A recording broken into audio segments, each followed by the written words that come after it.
Peppers பொழுதுபோக்கு தொலைக்காட்சி, சுட சுட உங்கள் மனதை தொட.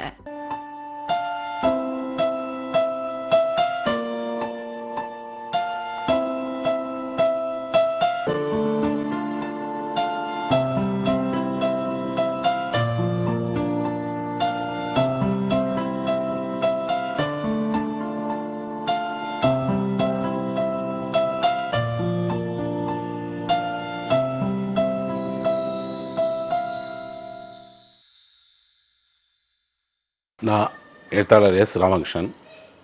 25 வருட காலமாக நான் எழுதிட்டு இருக்கிறேன். நிறைய நாவல்கள், சிறுகதை, கட்டுரை அப்படின்னு ஒரு பரந்த தளத்தில் தொடர்ந்து எழுதிட்டு இருக்கக்கூடியவன் நான். என்னுடைய ஊர் விருதுநகர் மாவட்டத்தில் இருக்கக்கூடிய மல்லாங்கனரு அப்படிங்கிற கிராமம். இந்த கிராமம் ஒரு சின்ன கிராமம். இங்கே ஒரு நூலகம் இருந்தது. இந்த நூலகமும் என்னுடைய வீட்டினுடைய சூழலும் தான் நான் எழுதுறதுக்கான மிக முக்கியமான அடிப்படை காரணம்னு சொல்லுவேன்.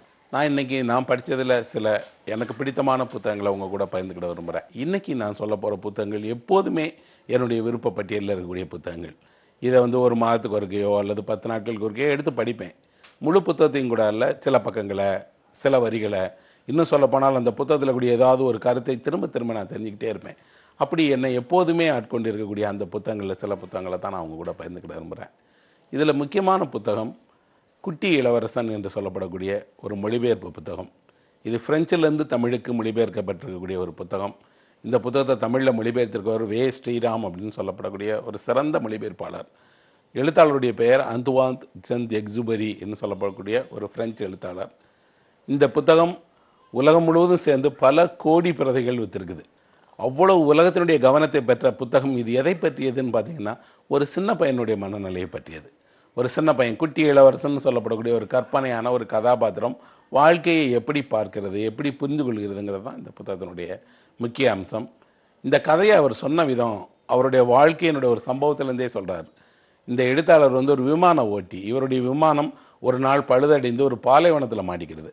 அப்போ அந்த பாலைவனத்தில் அவர் தான் ஒரு கற்பனையான ஒரு பையனை சந்தித்ததாகவும், அந்த பையன் ஏதோ ஒரு கிரகத்தை சேர்ந்தவன், அவன் தன்னோட பேசினதாகவும் தான் அந்த புத்தகம் எழுதப்பட்டிருக்கு. சின்ன புத்தகம், ஒரு 100-125 பக்கம் தான் இருக்கும். ஆனால் இந்த புத்தகம் இலக்கியத்தினுடைய மிக தரமான, மிக ஆன்மாவை சொல்லக்கூடிய ஒரு புத்தகமாக இருக்கு.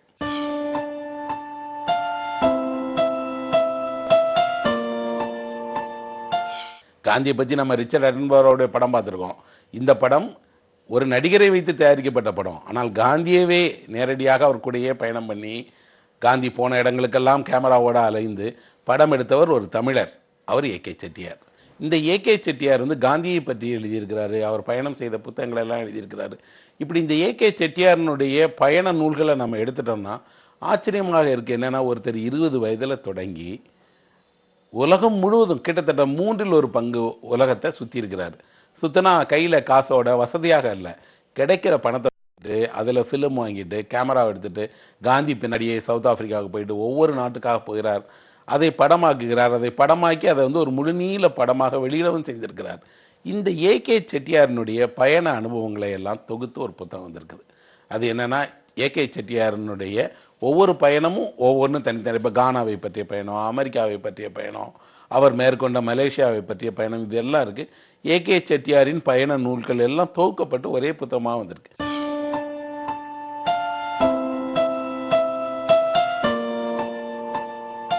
இந்த ஆண்டு சதத் ஹசன் மண்டோ அப்படிங்கிற ஒரு புகழ்பெற்ற எழுத்தாளருடைய நூற்றாண்டு. அவர் யாரு? அவர் இந்தியாவில் பிறந்தவர். இப்போது பாகிஸ்தான் சொல்லப்படக்கூடிய லாகூரில் வசித்தவர். இந்திய இலக்கியத்தில் மிக புகழ்பெற்ற ஒரு இலக்கியவாதி. அவருடைய புத்தகம் ஒன்று தமிழில் வந்திருக்கு. சதத் ஹசன் மண்டோ படைப்புகள் அப்படின்னு சொல்லப்படக்கூடிய பெரிய புத்தகம். அவருடைய முக்கியமான கதைகள், கட்டுரைகள் எல்லாவற்றையும் தொகுத்து மொழிபெயர்த்து ஒரு புத்தகமாக வெளியிட்டிருக்காரு. இந்த மொழிபெயர்ப்பை செய்தவர் ராமானுஜம் அப்படிங்கிற ஒரு எழுத்தாளர். ரொம்ப அழகான புத்தகம். ஏன் இந்த சதத் ஹசன் மண்டோவினுடைய நூற்றாண்டை நாம் கொண்டாடணும் அல்லது சதத் ஹசன் மண்டோவை படிக்கணும் அப்படின்னு கேட்டால், அவர் தான் இந்திய பிரிவினையை பற்றிய எழுத்தாளர். இந்தியா பாகிஸ்தான் பிரிஞ்சது இல்லையா? அப்போ பிரியும் போது லட்சக்கணக்கான மக்கள் இடம்பெயர்ந்தாங்க. இடம்பெயரும் போது கலவரம் நடந்தது, உயிரிழப்பு நடந்தது, வன்முறை வெடித்தது. இன்னும் சொல்லப்போனால் குடும்பமாக எங்கே போகிறதுன்னு தெரியாமல் மக்கள் பாதிக்கப்பட்டாங்க. குழந்தைகள் இறந்து போனாங்க. பயண வழியிலேயே நிறைய பேர்களுடைய இறந்த உடல்களை அப்படியே போட்டுட்டு அந்த பயணம் போய்கிட்டே இருந்தது. இந்தியாவில் மறக்க முடியாத ஒரு வரலாற்று சம்பவம் இந்தியா பாகிஸ்தான் பிரிவினை. அதை ஒட்டி வெடித்த பெரிய கலவரம்.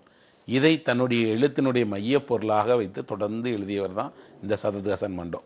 ஹே ராம் படம் பார்த்துருந்தீங்கன்னா தெரியும். அந்த ஹே ராம் படத்தினுடைய துவக்கத்தில் இவருக்கு ஒரு நன்றி தெரிவிக்கப்படுகிறது. ஏன்னா இவருடைய ஒரு சிறுகதையினுடைய ஒரு சின்ன பகுதி அந்த படத்தில் பயன்படுத்தப்பட்டிருக்குது.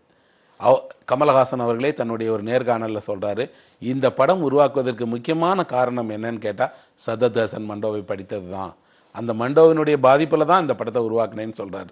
அந்த அளவுக்கு இந்தியாவினுடைய எல்லா தரப்பு மக்களையும் பாதித்த ஒரு பெரிய இலக்கியவாதி சதத் ஹசன் மண்டோ.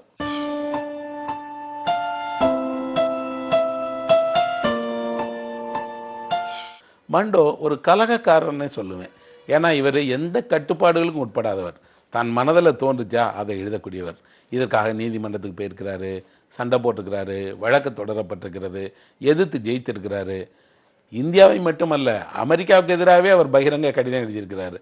அவர் அதாவது அமெரிக்க அரசாங்கத்தினுடைய கருத்து சுதந்திரத்தை எதுக்குறாங்கிறத அறிந்து எழுதின கடிதம் ரொம்ப ரொம்ப முக்கியமானது. அந்த வகையில் பார்த்தீங்கன்னா அவர் ஒரு அரசியல் விமர்சகரும் கூட. அமெரிக்காவை மட்டும் இல்லை, ஜவஹர்லால் நேருவை கூட கேலி பண்ணி அவர் ஒரு பகிரங்க கடிதம் எழுதினார். அந்த கடிதம் கடுமையாக விமர்சிக்கப்பட்டது. ஆனால் அவர் கவலைப்படலை. காரணம், எழுத்தாளர்கள் எப்போதுமே உண்மையின் பக்கம் இருக்கிறாங்க. அந்த உண்மை வெளிப்படுத்தப்படணும். இந்த இந்திய பாகிஸ்தான் பிரிவினையின் போது ஒரு சம்பவத்தை அவர் சொல்றாரு. ஒருவனை துரத்திட்டு ஓடி வர்றாங்க, பெரிய கூட்டமே அவனை கொல்றதுக்கு ஓடி வருகிறது. அவன் பயந்து ஓடுறான். ஒரு இடத்துல போய் அவன் மாட்டிக்கிறான். அவனுடைய உடைகளை உருவி பார்த்துட்டு அவனுடைய ஆண்குறியை பார்த்து ஒருத்தன் சொல்றான், இவன்ல விட்டுரு அப்படின்னு. இப்படி ஒரு கதை எழுதுறார். அப்போ அவருடைய இது நம்முடைய உடல் உறுப்புகளின் வழியாகவா மதம் நமக்கு செயல்படுது? பிரிவினைங்கிறது ஒரு சாதாரண மனிதனை ஓட ஓட துரத்தி கொல்வதுதான் பிரிவினையா? இதுக்கு தானா இந்திய சுதந்திரம் தேவைப்பட்டதுன்னு ரொம்ப ஆணித்தரமாக அழகாக எழுதுறாரு. இவருடைய 50க்கும் மேற்பட்ட கதைகள் உலக அரங்கில் நிறைய மொழிகளில் மொழிபெயர்க்கப்பட்டிருக்கு, படமாக்கப்பட்டிருக்குது.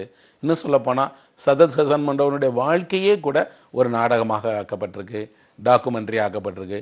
தமிழில் அவருடைய படைப்புகளை எடுத்துக்கிட்டிங்கன்னா அவருடைய சிறுகதைகள் நிறைய நேரங்களில் இங்கே இருக்கிற இலக்கியவாதிகளுக்கு அரசியலையும் சமூக கருத்துக்களையும் பிரிவினை போன்ற ஒரு துயரத்தையும் எப்படி இலக்கியமாக்குவதுங்கிறதுக்கு வழிகாட்டியிருக்கு. எனக்கு பிடித்தமான ஒரு எழுத்தாளர் மண்டோ. திரைப்படத்துறையில் கதை, திரைக்கதை, வசனம் என்று 10க்கு மேற்பட்ட படத்தில் எழுதியிருக்கிறேன்.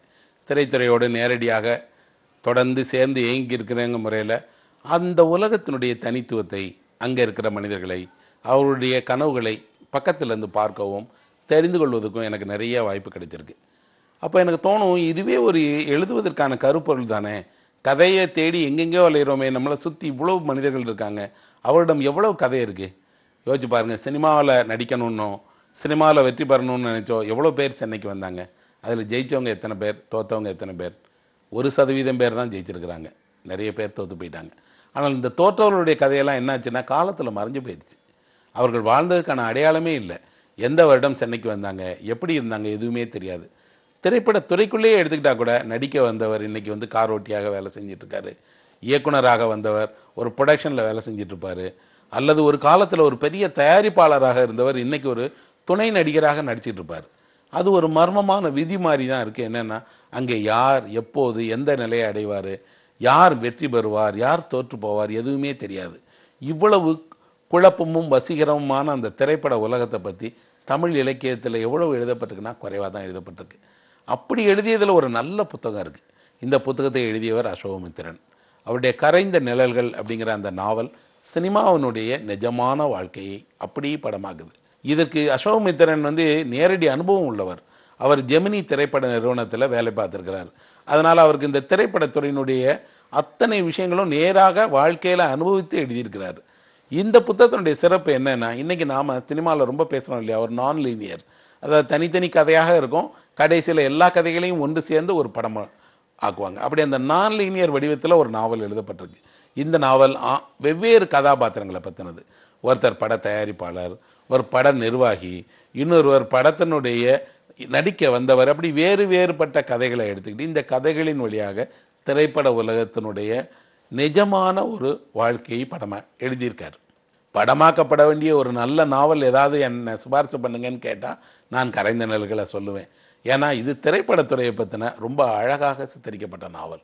இந்த நாவலுக்குள்ள என்ன இருக்கு அப்படின்னா, இங்கே எல்லோருமே இன்னொருவருக்காக காத்துக்கிட்டே இருக்கிறாங்க. காரணம் இல்லாமல் தோத்து போயிறாங்க. திறமை அல்ல. உங்களை வெற்றி பெற வைப்பதற்கு ஏதோ ஒன்று தேவைப்படுகிறது. நாவல்ல ஒரு வரி இருக்கிறது. ஒருவருடைய அதிர்ஷ்டம் தான் அவரை வெற்றி பெற வைக்கிறதுன்னு.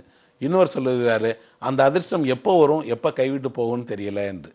இந்த மாதிரி திரை உலகத்தினுடைய அந்த மினுமினுப்புகளை, ஜோடனைகளுக்கு உள்ள என்ன நடக்குது? அவங்க எப்படி பணத்தாலையும் சரி, பொருளாதார காரணங்களாலையும் சரி, இன்னும் சொல்லப்போனா பாலியல் ரீதியாகவும் சரி, பல்வேறு சிரமங்களுக்கு, சிக்கல்களுக்கு உள்ளாகிறார்கள்ங்கிறத அசோகமித்திரன் கவித்துவமாக, நேரடியாக, யதார்த்தமாக இந்த நாவல்ல சித்தரிச்சிருக்கிறார். அந்த நாவலுடைய தலைப்பே பாருங்களேன், கரைந்த நிழல்கள்.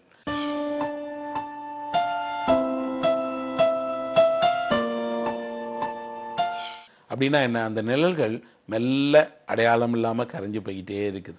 சினிமாவினுடைய வாழ்க்கையும் அப்படிதான். நேற்று ஒரு பெரிய கதாநாயகனாக இருந்திருப்பார். அவருடைய படம் தோல்வி அடைந்து மெல்ல மக்கள் மனதிலிருந்து அவர் மறைய ஆரம்பித்த முன்னாடி அவர் வெறும் நிழல் தான். அவரை பொது இடங்கள்ல யாரும் கண்டுக்கிட மாட்டாங்க. அவர் ஒரு காலத்துல புகழ் பெற்றிருந்தால் கூட இன்னைக்கு அதுக்கான இடம் கிடைக்காது. இப்ப சினிமா என்பது ஒரு மாய உலகம். அந்த மாய உலகத்துக்குள்ள வரக்கூடியவங்களுக்கு வெளியில இருப்பவர்களுக்கெல்லாம் உள்ள வரணுங்கிற அந்த ஆசை இருந்துகிட்டே இருக்கு. ஆனா உள்ள இருப்பவர்களுக்கெல்லாம் தான் நினைத்ததை செய்ய முடியல, அடைய விரும்பியதை அடைய முடியவில்லைங்கிற அந்த ஆதங்கம் இருக்கு. இதைத்தான் அசோகமித்திரன் எழுதுறார். அசோகமித்திரனுடைய எழுத்துக்கே ஒரு சிறப்பு இருக்கு. என்னன்னா, அசோகமித்திரன் சொற்களை கையாளுற விதத்திலையும், வாக்கியங்களை அமைக்கிறதுலையும் யதார்த்தமாக கண்ணு முன்னாடி நடக்கிறத எழுதுவார். இந்த நாவலை படிக்கிற ஒருத்தர் நேரடியாக அந்த திரைப்படம் உருவாக்கப்படுறத பார்க்குற மாதிரியே இருக்கும். நீங்களே கூட இருந்து, நீங்களே அந்த படப்பிடிப்புக்கு போய், நீங்களே அவர்களுடைய படப்பிடிப்பு தளத்தில் நடக்கிறத வேடிக்கை பார்த்தா எப்படி இருக்குமோ அப்படி எழுதியிருக்கிறார். பெரிய நாவல் அல்ல, அதுதான் இதோட சிறப்பு. மிகச்சிறிய நாவல், ஒரு 150 பக்கத்துக்குள்ள தான் இந்த நாவல் இருக்கு. ஆனால் இந்த நாவல் 100 வருட தமிழ் சினிமாவுக்கு ஒரு குறுக்கு வெட்டு தோட்டத்தில் சினிமாவை காட்டினா என்ன காட்டுமோ அதை காட்டியிருக்கிறார். இவ்வளோ அசலாக திரைப்படத்துறையை பற்றி வேறு நாவல்கள் வேற மொழியில வெளியாயிருக்கான்னு கேட்டா இல்லைன்னு தான் சொல்லுவேன். திரைப்படத்தை பற்றின கனவுகளுக்கு நிறைய புத்தகங்கள் எழுதப்பட்டிருக்கு. அசலான வாழ்க்கையை பற்றி குறைவாக தான் எழுதப்பட்டிருக்கு. அந்த வகையில் அசோகமித்திரனுடைய கரைந்த நிழல்கள்ங்கிறது திரைப்படத்தில் இருக்கவங்களும் படிக்கணும், திரைக்கு வர விரும்புகிறவர்களும் படிக்கணும், பொதுமக்களுமே அதன் மேல் கொண்டிருக்கக்கூடிய அந்த இவ்வளோ பெரிய பிரமிப்பை விந்தைக்கு பின்னாடி என்ன இருக்குன்னு தெரிஞ்சுக்கிறதுக்கு படிக்கணும். அப்படி கேட்டால் கரைந்த நிழல்கள்ங்கிறது நாம் ஒவ்வொருவரும் படிக்க வேண்டிய சினிமாவை பற்றிய மிக முக்கியமான ஒரு நாவல். இந்த நாவல் விருது பெற்றிருக்கிறது. இன்றைக்கு வரைக்கும் பல பதிப்புகள் கண்டிருக்கிறது. சினிமாவை பற்றி அசலாக எழுதப்பட்ட நாவல் என்று அவருக்கு பெரிய இலக்கிய அங்கீகாரமும் வழங்கப்பட்டிருக்கிறது. அசோகமித்திரனுடைய கேலி, கிண்டல் எல்லாம் தாண்டி அவர் காட்டக்கூடிய அந்த உண்மைங்கிறது எப்போதுமே ஒரு உன்னதமானது. அந்த வகையில் ஒரு தமிழில் வந்த ரொம்ப அரிய நாவல் கரைந்த நிழல்கள். அதை நான் உங்களுக்கு சிபாரிசு பண்ணுறேன்.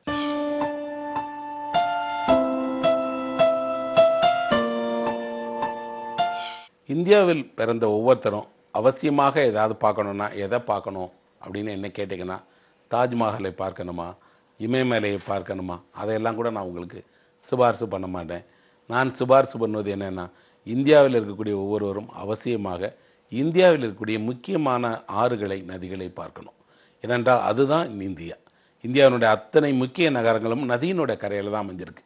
இந்த நாகரிகமும் பண்பாடும் வரலாறும் நதி வழி உண்டானது தான். சிந்து நதியிலிருந்து தொடங்கி இங்கே ஓடக்கூடிய காவிரி வரைக்கும் இந்தியாவில் எத்தனை ஆயிரம் ஆறுகள், நதிகள், அதனுடைய கிளை வழியில் உருவான ஊர்கள், அது சார்ந்த வாழ்க்கை.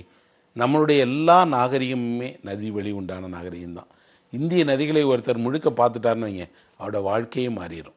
ஏனென்றால் நதி என்பது வெறுமனாக தண்ணீர் ஓடக்கூடியதல்ல, அது வாழ்க்கையினுடைய ஒரு குறியீடு. அந்த வகையில் ஒரு புத்தகம் எழுதப்பட்டிருக்கு. அந்த புத்தகத்தினுடைய பெயர் ஜீவன் லீலா. அப்படி இந்த புத்தகத்தை எழுதியவர் காக்கா கலேக்கர் அப்படிங்கிறவர். காக்கா கலேக்கருங்கிறது யாரு? இவர் ஒரு காந்தியவாதி. அதை விட எனக்கு ரொம்ப அபிமானம் எப்படின்னா, அவர்தான் இந்தியாவில் ஓடக்கூடிய அத்தனை ஆறுகளையும் நேராக பார்த்திருக்கிறார். பார்த்ததோடு மட்டும் இல்லாமல் இந்த ஆற்றை பார்ப்பதற்கு போன பயணத்தை, ஒவ்வொரு ஆறை பற்றியுமே விஸ்தாரமாக எழுதியிருக்கார். அந்த புத்தகத்துக்கு பேர் தான் ஜீவன் லீலா.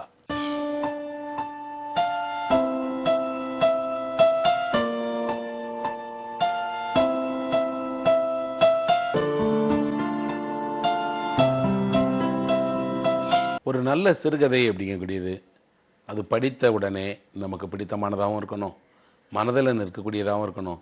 இன்னும் சொல்லப்போனால் உடனே அதை பற்றி நமக்கு விருப்பமான யாரோ ஒரு இடம் பகிர்ந்து கொள்ள வேண்டும் அப்படிங்கிற உத்வேகத்தையும் தரக்கூடியதாக இருக்கணும். நான் ஒரு சிறுகதை ஆசிரியங்கிற முறையில் எனக்கு விருப்பமான ஒரு சிறுகதை ஆசிரியர், அவரை படித்து அவரிடமிருந்து கற்றுக்கொண்டு சிறுகதையினுடைய நுட்பங்களை நான் கை கொண்டிருக்கிறேன்னு சொல்லுவேன். அப்படி எனக்கு ஒரு ஆசானாக இருக்கக்கூடிய சிறுகதை ஆசிரியர் யாருன்னு கேட்டிங்கன்னா வண்ணநிலவன். வண்ணநிலவனுடைய சிறுகதைகள் என்று சொல்லப்படக்கூடிய அவருடைய மொத்த சிறுகதைகளுடைய தொகுப்பு ஒன்று வெளியாக இருக்குது. இந்த புத்தகம் அவர் எழுதிய எல்லா சிறுகதைகளையும் தொகுத்து ஒரே புத்தகமாக வந்திருக்கு. இந்த புத்தகத்தை தான் நான் அடிக்கடி படிப்பேன். ஏன்னா வண்ணநிலவன் எந்த மாதிரியான எழுத்தாளர்னு பார்த்தீங்கன்னா, வாழ்க்கையை குரலை உயர்த்தாமல் கவித்துவமாக ஆழமாக உண்மையை அப்படியே அதனுடைய ஈரத்தோடு சொல்லக்கூடிய ஒரு எழுத்தாளர். ஜெயகாந்தனை தமிழ் சிறுகதையினுடைய ஒரு சிகரத்தில் வச்சு சொல்கிறாங்க, புதுமை பித்தனை இன்னொரு சிகரத்தில் வைத்து சொல்கிறாங்க. இப்படி பெரிய சிகரத்தில் வைத்து பேசப்பட்ட சிறுகதைகளுக்கு எல்லாம் தாண்டி மிகச்சிறந்த சிறுகதைகளை இவர் எழுதியிருக்காருன்னு சொல்லுவேன். இவருடைய கதைகளுக்கு ஒரு தனி பாணி இருக்குது. அந்த கதையை படித்த உடனே நம்ம சொல்லிடலாம் இது வண்ணநிலவனுடைய கதை. அந்த முத்திரை எப்படி இருக்குன்னா அவருடைய கவித்துவத்தால் தான் இருக்குது. அவர் ஒரு கவிஞரும் கூட. அவர் ஒரு சிறுகதை தொகுப்பு மாதிரி கவிதை தொகுப்பும் வெளியிட்டிருக்கிறார். அவருடைய கதைக்கு ஒரே வரியில் சொல்கிறதா இருந்தால் அவர் சொல்கிறாரு, அன்பு வழி தான் என்னுடைய கதை, அன்பு தான் என்னுடைய கதைக்கு பின்னாடி இருக்குது அப்படின்னு. அன்பையும் மனிதர்கள் மீதான தன்னுடைய நேசத்தையும் சிறுகதைகளில் காட்டின அந்த வண்ணநிலவனுடைய கதைகளை அவசியம் படிக்கணும். ஏன்னா அந்த கதைகளை படிப்பதன் வழியாக அந்த மக்களுடைய வாழ்க்கையை நாம் ரொம்ப பக்கத்தில் தெரிஞ்சுக்கிடுவோம். கூடுதலாக இலக்கியத்தை கற்றுக்கொள்ள விரும்புகிறவர்கள் வண்ணநிலவனை கற்றுக்கிட்டா எளிமையான முறையில் கதைகள் எழுத முடியும். ஆழமான முறையில் வாழ்க்கையை பற்றிய பார்வைகளை உருவாக்கிட முடியும். என்னை உருவாக்கிய என்னுடைய ஆளுமையில் ஒரு பகுதியை பங்களித்த அந்த பெரிய இலக்கிய ஆசானை நீங்களும் படிங்கன்னு நான் உங்களுக்கு சிபாரிசு பண்ணுவேன்.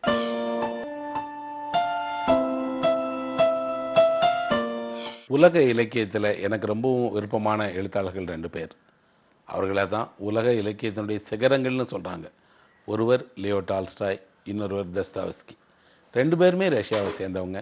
2 பேருமே இலக்கியத்தை பொறுத்த மட்டும் அதனுடைய மகத்தான ஆளுமைகள். 100 வருடங்களாக அவருடைய புத்தகங்கள் வந்துகிட்டே இருக்கு. அவர் இல்லை, அவருடைய காலம் முடிந்து போய்விட்டால் கூட அவருடைய படைப்புகள் புதுசாக புதிய பதிப்புகள் வந்துக்கிட்டே இருக்கு. தமிழ்லேயே கூட இவங்க 2 பேருடைய புத்தகமும் நிறைய மொழிபெயர்க்கப்பட்டு வந்திருக்கு. இந்த 2 பேர்லேயும் எனக்கு ரொம்ப நெருக்கமாக ஒரு வழிகாட்டியாக இருக்கக்கூடிய ஒரு எழுத்தாளர் தான் தஸ்தாவஸ்கி. அவருடைய பெயர் ஃபியோதோர் தஸ்தாவஸ்கி. வெண்ணிற இரவுகள்ங்கிற அந்த ஃபியோதோர் தஸ்தாவஸ்கியினுடைய புத்தகம் ராதுகா பதிப்பகத்தால் வெளியிடப்பட்டது. ராதுகா பதிப்பகம் மாஸ்கோவிலிருந்து இயங்கின ஒரு பதிப்பகம். இவங்க நேரடியாக ரஷ்ய புத்தகங்களை தமிழில் வெளியிட்டாங்க. ரொம்ப சொற்பமான விலையில், 5 ரூபாய் 10 ரூபாய் விலையில் தான் இந்த புத்தகங்கள் வெளியிடப்பட்டது. காரணம் என்னென்னா, ரஷ்ய இலக்கியங்களை தமிழ் மக்கள் படிக்கணும், தமிழ் இலக்கியத்தோடு அது ஒப்பிடப்படணுங்கிறதுக்காக அந்த புத்தகங்கள் தமிழில் படிக்கப்பட்டது, வெளியிடப்பட்டது. ரஷ்யாவில் ஜூன் ஜூலை மாதங்களில் என்ன நடக்கும்னா, பகல் நீண்ட நேரம் இருக்கும். இரவு 10 மணி ஆனால் கூட பகல் முடிஞ்சிடாது. இரவு 10 மணி ஆயிடும், ஆனால் சூரியன் இருக்கும், வெளிச்சம் இருக்கும். அந்த சூரியன் கண்ணுக்கு தெரியாது. அப்படி நீண்ட பகலுடைய நாட்கள் இருக்கு இல்லையா, அதாவது இரவிலும் பகல் உள்ள நாட்களுக்கு பேர் தான் வெண்ணிற இரவுகள். அப்படின்னா என்ன அப்படின்னா, ஒரு மனிதன் இரவிலும் பகலினுடைய அந்த உணர்ச்சியை அனுபவிக்கிறான் அப்படிங்கிறது தான் அந்த கதையினுடைய அர்த்தம். இந்த கதையில் வரக்கூடிய கதாநாயகனும் அந்த மாதிரியான அர்த்தம் தான். அவன் சொல்கிறான், நான் பீட்டர்ஸ்பர்க்கில் வசிக்கிறேன் அப்படிங்கக்கூடிய நகரத்துக்குள்ள ஒருபோதும் சூரியன் முகம் காண முடியாத தெருக்கள் வீடுகள் இருக்கு, அதில் வசிக்கிற ஒருத்தன் அப்படின்னு. இந்த புத்தகம் தான் உலகினுடைய மிகச்சிறந்த காதல் கதைகளில் ஒன்று. இன்னைக்கு வரைக்கும் காதல் கதைகள் படிக்க விரும்புபவர்கள் வெந்நீர் இரவுகளை தேர்வு செய்து படிக்கிறாங்க.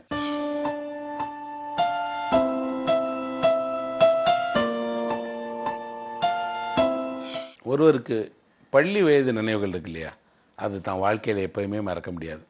இவ்வளோ வயதானாலும் எவ்வளோ கடந்து வந்திருந்தாலும் யாராவது ஒருவர் நம்ம பள்ளி வயதை பற்றி நினைவுபடுத்திட்டாங்கன்னா, அல்லது ஒரு பழைய புகைப்படத்தை பார்த்தோம்னா, அல்லது பழைய பள்ளி நண்பன் ஒருத்தனை திரும்ப சந்திச்சிட்டோம்னா அந்த சந்தோஷம் மறக்கவே முடியாது. காரணம் என்னன்னா, பள்ளி வாழ்க்கைங்கிறது ஒரு தனி உலகம். அந்த காலத்தில் கட்டுப்பாடுகள் இல்லாமல் விரும்பியபடி மன சுதந்திரத்தைப்படி நாம் ஆடி ஓடி தெரிஞ்சுக்கிட்டு இருந்தோம். உலகமே அன்னைக்கு வேறு விதமான வேறு நிறத்தில் இருந்ததுங்கிறதான் உண்மை. அந்த பள்ளி வாழ்க்கையை நினைக்கிற பலருக்கும் 2 ஞாபகம் வரும். ஒன்று நண்பர்கள், இன்னொன்று ஆசிரியர்கள். இந்த பள்ளி வாழ்க்கையை பற்றி ஒரு புத்தகம் எழுதப்பட்டிருக்கு. இந்த புத்தகம் உலக அளவில் புகழ்பெற்ற ஒரு புத்தகம். ஜப்பானில் வெளியான புத்தகம் அது. தமிழில் அந்த புத்தகத்தினுடைய தலைப்பு ஜன்னலில் ஒரு சிறுமி. புத்தகத்தை எழுதினவங்க யாருன்னா டோட்டோ ஜான் அப்படிங்கிற ஒரு பெண். இந்த டோட்டோ ஜான் என்னவா இருக்காங்கன்னா யுனெஸ்கோ அமைப்பினுடைய உலக அளவில் இருக்கக்கூடிய பள்ளிகளுக்கான கல்வி மேம்பாட்டு தூதுவராக வேலை பார்க்குறாங்க. அந்த பெண்மணி தான் சிறு வயதில் படித்த ஒரு பள்ளியை நமக்கு அறிமுகப்படுத்துகிறாங்க. அந்த டோட்டோ ஜான்கிற பெண் படித்த பள்ளி ஒரு அபூர்வமான பள்ளி. நாம் படித்த பள்ளியிலலாம் எப்படி இருக்கும்? வகுப்பறைகள் இருக்கும், கட்டடம் இருக்கும், ஓடு போட்டிருப்பாங்க, அல்லது காரை போட்டிருப்பாங்க, அல்லது பெரிய கட்டிடமாக இருக்கும். ஆனால் இவங்க படித்த பள்ளி மாறுபட்ட பள்ளி. அந்த பள்ளியை பற்றி தான் அவங்க அந்த புத்தகத்தில் எழுதியிருக்காங்க. இந்த பள்ளியில் என்ன இருக்குது தெரியுமா? இந்த பள்ளியில் சேரணும்னு ஒரு குழந்தை விரும்பினா பெற்றோர்கள் வந்து சேர்க்கணும்னு அவசியம் இல்லை. குழந்தையே நேரடியாக போய் தன்னுடைய பெயரை பதிவு செய்து கொண்டால் போதும். இந்த பள்ளியில் வகுப்பறைகள்லாம் இருக்குது, ஆனால் தனித்தனியாக பிரித்து வைத்திருக்க மாட்டாங்க. எந்த வகுப்பு நடக்குதோ அப்போது தான் அந்த வகுப்பறையே பிரிக்கப்படும். ஏன் தெரியுமா? அந்த வகுப்பறை எப்படி இருந்ததுன்னா, ரயில் பெட்டிகள் இருக்கு இல்லையா, இந்த ரயில் பெட்டிகளை வாங்கி 3-4 ரயில் பெட்டிகளை அப்படியே வகுப்பறையாக மாற்றிட்டாங்க. குழந்தைங்களுக்கு ரயில் பெட்டி, ரயிலில் பயணம் பண்ணுறது ரொம்ப பிடித்தமான ஒன்று. அதுவே வகுப்பறையாக மாறிட்டா எப்படி இருக்கும்? இந்த குழந்தை முதலாக பள்ளிக்கு போகும்போது அப்போ தான் பார்க்குது, இந்த பள்ளிக்கூடத்தில் ரயில் பெட்டியே வகுப்பறையாக இருக்கே அப்படின்னு. ஏறி விளையாடுறாங்க, குழந்தைங்கள்லாம் சந்தோஷமாக இருக்காங்க.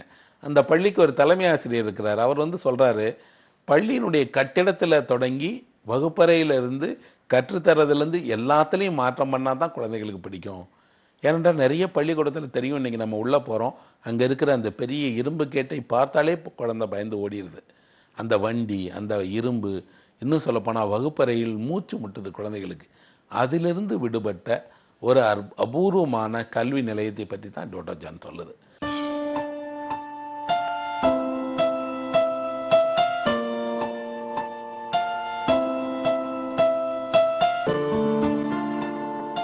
நீங்கள் ஒரு உடற்பயிற்சி சாதனத்தை எடுத்துட்டு உடற்பயிற்சி செய்யும்போது உங்களுக்கு தெரியுது இல்லையா, உங்கள் உடலில் அந்த மாற்றம் உருவாகிறது. அதுபோல தான் புத்தகம் படித்தீங்கன்னா உங்கள் மனதில் ஒரு மாற்றம் உருவாகிறத நீங்கள் தெரிஞ்சுக்கிடுவீங்க. ஏனென்றால் புத்தகங்கிறது வெறுமனாக அச்சடிக்கப்பட்ட காகிதம் அல்ல, அது வாழ்க்கையை பதிவு பண்ணி தருது. ஒரு மனிதன் ஒரு இடத்துல ஒரு குறிப்பிட்ட விதமான வாழ்க்கையை தான் வாழ முடியும். ஆனால் புத்தகம் இருந்த இடத்துல இருந்துக்கிட்டே அவனுக்கு எண்ணிக்கையற்ற வாழ்க்கையை தருது. என்னென்னா அப்படின்னா, நீங்கள் ஒரே நேரத்தில் பல இடங்களில் வாழ்வது, பல அனுபவங்களை உட்படுவது, கடந்த காலத்தை தெரிந்து கொள்வது, எதிர்காலத்தை நோக்கி போவது, எல்லாத்துக்குமே புத்தகம் உதவும். புத்தகங்கிறது உங்களுடைய அகத்தை தூய்மைப்படுத்தக்கூடிய ஒரு செயல். புறத்தை தூய்மைப்படுத்துறதுக்கு நம்ம நிறைய நேரங்களில் குடிக்கிறோம், அலங்காரம் பண்ணிக்கிறோம், ஒப்பனைகள் பண்ணிக்கிறோம். ஆனால் அகத்தை தூய்மைப்படுத்துவதற்கு அதுக்கு தான் படிக்கணும். அதுக்கு நல்ல புத்தகங்கள், இலக்கியங்கள், இன்னும் சொல்லப்போனால் சிறந்த கதை, கட்டுரை, நாவல், உங்களுக்கு எது விருப்பமாக இருக்கோ அதை படிக்கலாம். ஏனென்றால் புத்தகம் ஒரு விளக்கை போல, அதை ஏற்றி வைத்தால் அங்கே இருக்கிற இருள் தானாக போயிடும். அப்படி உங்களுக்குள்ளே இருக்கக்கூடிய ஒரு தீய எண்ணங்களை, நீங்கள் செய்ய மறந்ததை அது தானாக நினைவுபடுத்தும்.